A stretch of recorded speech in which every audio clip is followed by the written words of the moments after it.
Hello mga katombi, welcome sa vlog ng mga tomboy. Grabe, kung makikita nyo ako ho ay init na init. Bumalik na naman itong kabayong heatwave na ito, galing init. So aray mga katombi, tayo ho ay nasa line 2. Dito tayo sa Pukdupin. So ako ho ay nakarating na dito sa La Chapelle. Alam nyo nga kung ba't ako pupunta dito? Dahil dadalhin ko kayo sa lugar na ito kung saan maraming nabibili dito na Asian. Talaga ho yung para tayong nasa Pilipinas pag tayo ho ay nakarating din eh. Kayo ho ay nakapunta na rin eh. Ay siya, panoorin nyo rin video ko. At tayo nga ho ay nandito na yan ang mga bus. So ariho ako ho ay naglalakad at ako'y init na init. Talaga sobra. So mga katombi, ako naman ho, ayan ang mga nadadaan akong ayan ay puro mga Asian goods. Tayo ay tatawid ho. At kung nakikita nyo, doon tayo pupunta sa BS Co Cash and Carry. So pagdating ko nga dito ay napatingin ako, wow, may rambutan. At meron nga din ako nakitang bayabas. Actually, bumili nga ako mga katombi dahil sobrang tagal ko na hindi kumakain ng bayabas. Alam nyo ga, 4 years. At dito lang ako nakabili ng bayabas. So kumuha ako ng isang piraso. At dito ay may mga mangga na din. At meron din ho ditong mga langka.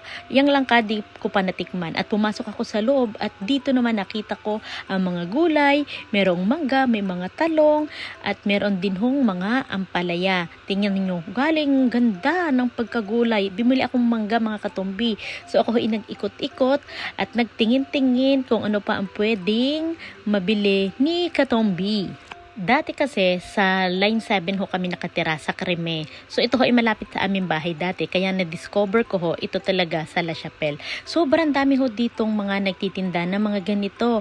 Pero dito lang ako namimili. At dito nga mga katombi, ako'y nagtataka kung ariga ay malunggay. Hindi pala siya malunggay mga katombi. So ayan, napakadami. May mga talong. Tapos ho, may nakita pa ako ditong patola. O diba? At ito, kumuha ho tayo ng isang pirasong upo. So masarap yan, lalagyan natin ng sardines. At dito nga nakita ko ang paborito ni Ilocana yon, malunggay, may saging, may kamote, yan, balinghoy.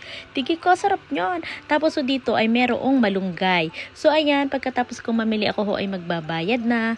At mga katombi, sa mga gusto hong pumunta rin eh, ilalagay ko ang address sa comment section. Ayan, napamili natin 15.5 cents lang, o diba? So ayan, bumili nga talaga ako ng bayabas mga katombi dahil gusto kong tikman. Tapos so bumili rin ako ng 2 pirasong mangga. Ang mahal niyan. Pero okay lang kasi matigas yun. At bumili nga din ako ng ampalaya. 4 pieces na siya. Diba? Ang bongga. Tapos so meron ditong mga kapiranggot na talong. Nakakatuwa. Alam niyo gaho bakit ako namili? Dahil ho pupunta dito ang pinsang kon si Jamila. Dito daw siya tutulog. Kaya naman ho ako ay nag-prepare na. So ayan nga mga katombi, ang sarap ng rambutan. 10 pieces niyan ay nasa 2 euro and 5 cents only. So kung gusto ho nyo ng 1 kilo, 8 euro ho yun. So ayan, may upo na tayo. Nakakatuwa lang at bumili nga din pala ako mga katombi ng mani.